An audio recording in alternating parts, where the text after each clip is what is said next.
Chapter 19, The Return of Rhyme and Reason. Sailing past three of the tallest peaks and just over the outstretched arms of the grasping demons, they reached the ground and landed with a sudden jolt. "Quick," urged Tock. "Follow me. We'll have to run for it." With the princesses still on his back, he galloped down the rocky trail, and not a moment too soon, for pounding down the mountainside in a cloud of clinging dust and a chorus of chilling shrieks came all the loathsome creatures who chose to live in ignorance and who had waited so very impatiently.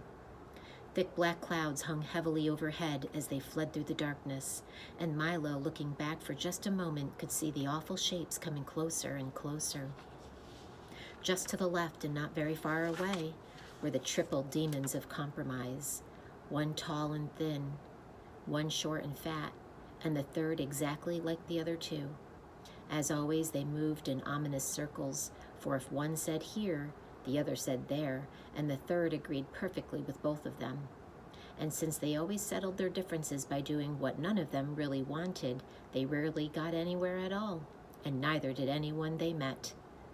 Jumping clumsily from boulder to boulder and catching hold with his cruel curving claws was the horrible hopping hindsight, a most unpleasant fellow whose eyes were in the rear and whose rear was out in front.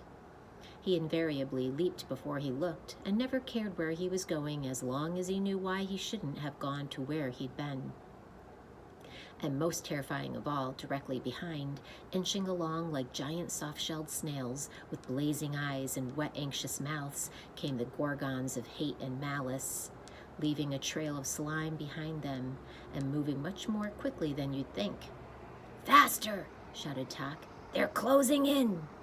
Down from the heights they raced, the humbug with one hand on his hat and the other flailing desperately in the air, Milo running as he had never run before, and the demons just a little bit faster than that. From off on the right, his heavy, bulbous body lurching dangerously on the spindly legs which barely supported him, came the overbearing know-it-all, talking continuously. A dismal demon who was mostly mouth, he was ready at a moment's notice to offer misinformation on any subject. And while he often tumbled heavily, it was never he who was hurt, but rather the unfortunate person on whom he fell. Next to him, just a little behind, came the gross exaggeration, whose grotesque features and thoroughly unpleasant manners were hideous to see, and whose rows of wicked teeth were made only to mangle the truth. They hunted together and were bad luck to anyone they caught. Riding along on the back of anyone who'd carry him was the threadbare excuse, a small, pathetic figure whose clothes were worn and tattered, and who mumbled the same things again and again in a low but piercing voice. "Well, I've been sick, but the page was torn out. I missed the bus, but no one else did it.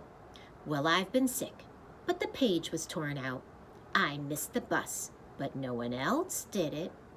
He looked quite harmless and friendly, but once he grabbed on, he almost never let go. Closer and closer they came, bumping and jolting each other, clawing and snorting in their eager fury. Tock staggered along bravely with rhyme and reason. Milo's lungs now felt ready to burst as he stumbled down the trail, and the humbug was slowly falling behind. Gradually the path grew broader and more flat as it reached the bottom of the mountain and turned toward wisdom. Ahead lay light and safety, but perhaps just a bit too far away. And down came the demons from everywhere, frenzied creatures of darkness, lurching wildly toward their prey. From off in the rear, the terrible Trivium and the wobbly, gelatinous giant urged them on with glee. And pounding forward with a rush came the ugly Dilemma, snorting steam and looking intently for someone to catch on the ends of his long, pointed horns, while his hoofs bit eagerly at the ground. The exhausted humbug swayed and tottered on his rubbery legs, a look of longing on his anguished face. "I don't think I can," he gasped, as a jagged slash of lightning ripped open the sky and the thunder stole his words. Closer and closer the demons loomed as the desperate chase neared its end. Then, gathering themselves for one final leap, they prepared to engulf first the bug, then the boy, and lastly the dog and his two passengers. They rose as one and suddenly stopped, as if frozen in midair, unable to move, staring ahead in terror. Milo slowly raised his weary head, and there in the horizon, for as far as the eye could see, stood the massed armies of wisdom, the sun glistening from their swords and shields, and their bright banners slapping proudly at the breeze. For a moment everything was silent.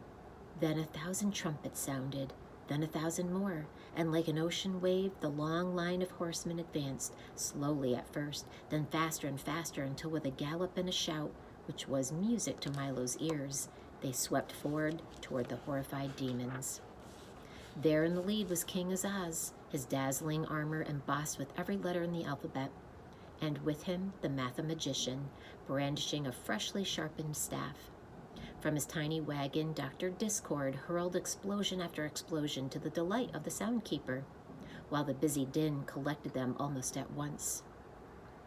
And in honor of the occasion, Chroma the Great led his orchestra in a stirring display of patriotic colors. Everyone Milo had met during his journey had come to help: the men of the marketplace, the miners of Digitopolis, and all the good people from the valley and the forest. The spelling bee buzzed excitedly overhead, shouting, "Charge! C-H-A-R-G-E! Charge! C-H-A-R-G-E!" Canby, who, as everyone knew, was as cowardly as can be, came all the way from Conclusions to show that he was also as brave. And even Officer Shrift, mounted proudly on a long, low Dachshund, galloped grimly along. Cringing with fear, the monsters of ignorance turned in flight, and with anguished cries, too horrible ever to forget, returned to the damp, dark places from which they came. The humbug sighed with relief, and Milo and the princesses prepared to greet the victorious army.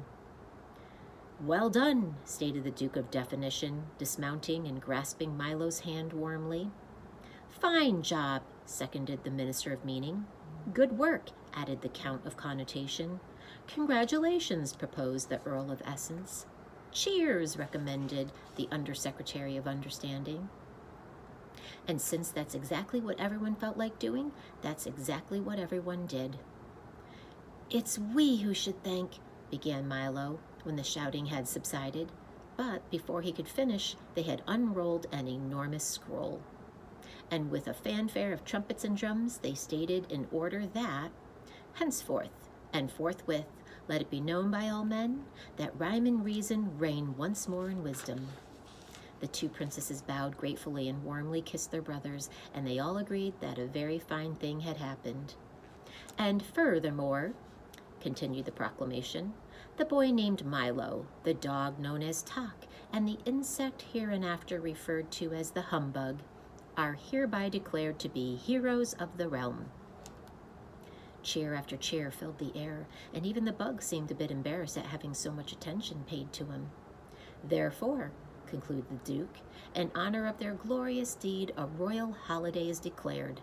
Let there be parades through every city in the land, and a gala carnival of 3 days' duration, consisting of jousts, games, feasts, and follies." The 5 cabinet members then rolled up the large parchment, and with many bows and flourishes retired. Swift horsemen carried the news to every corner of the kingdom, and as the parade slowly wound its way through the countryside, crowds of people gathered to cheer it along. Garlands of flowers hung from every house and shop and carpeted the streets. Even the air shimmered with excitement. And shutters closed for many years were thrown open to let the brilliant sunlight shine where it hadn't shone in so long.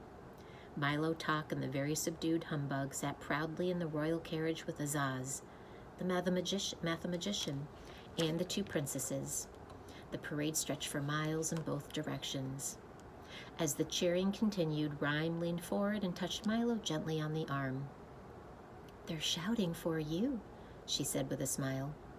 "But I could never have done it," he objected, "without everyone's help." "That may be true," said Reason gravely, "but you had the courage to try. And what you can do is often simply a matter of what you will do."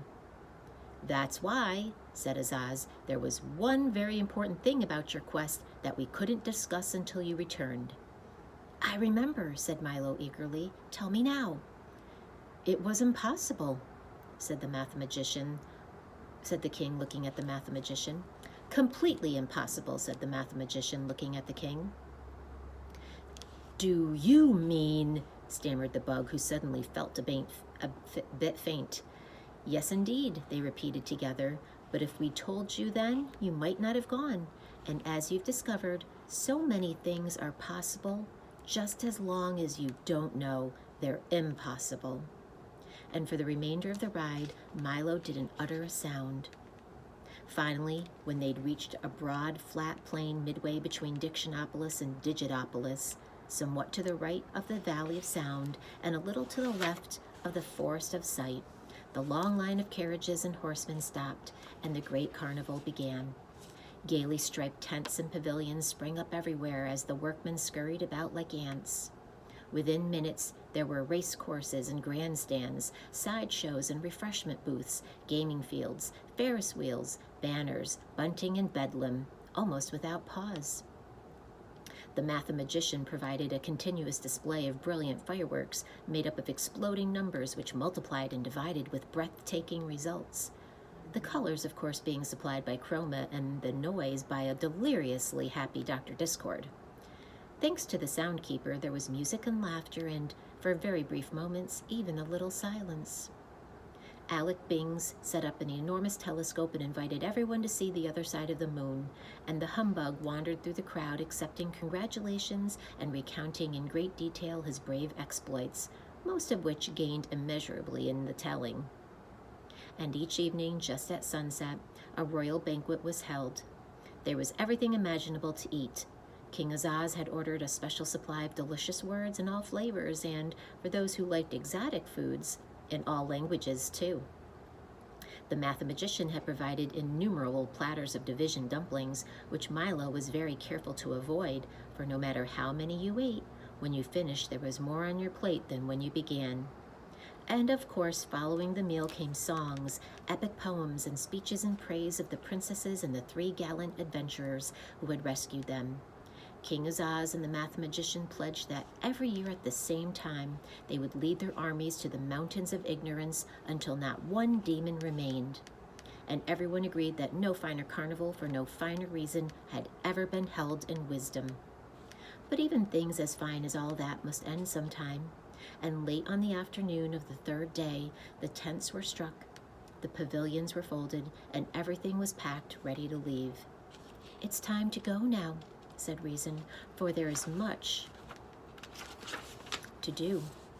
And as she spoke, Milo suddenly remembered his home. He wanted very much to go back, yet somehow he could not bear the thought of leaving. "And so you must say goodbye," said Rhyme, patting him gently on the cheek. "To everyone?" said Milo unhappily. He looked around slowly at all the friends he'd made, and he looked very hard so as not to forget any of them for even an instant. But mostly he looked at Tok and the humbug, with whom he had shared so much. The perils, the dangers, the fears, and best of all, the victory. Never had anyone had 2 more steadfast companions. "Can't you both come with me?" he asked, knowing the answer as he said it. I'm afraid not, old man," replied the bug. "I'd like to, but I've arranged a lecture tour which will keep me occupied for years." "And they do need a watchdog here," barked Tok sadly. Milo embraced the bug, who, in his most typical fashion, was heard to mumble gruffly, "Bah!" but whose damp eyes told quite a different story. Then the boy threw his arms around Tok's neck and, for just a moment, held on very tightly. "Thank you for everything you've taught me," said Milo to everybody as a tear rolled down his cheek. "And thank you for what you've taught us," said the king.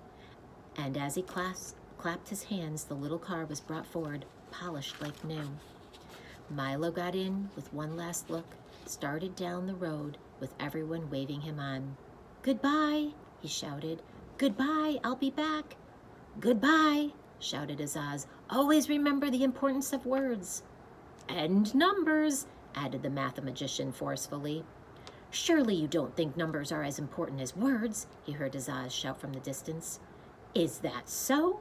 replied the mathematician a little more faintly. "Why, if—" "Oh dear," thought Milo, "I do hope they don't start it all again." And in a moment they had faded from sight as the road dipped, turned, and headed for home.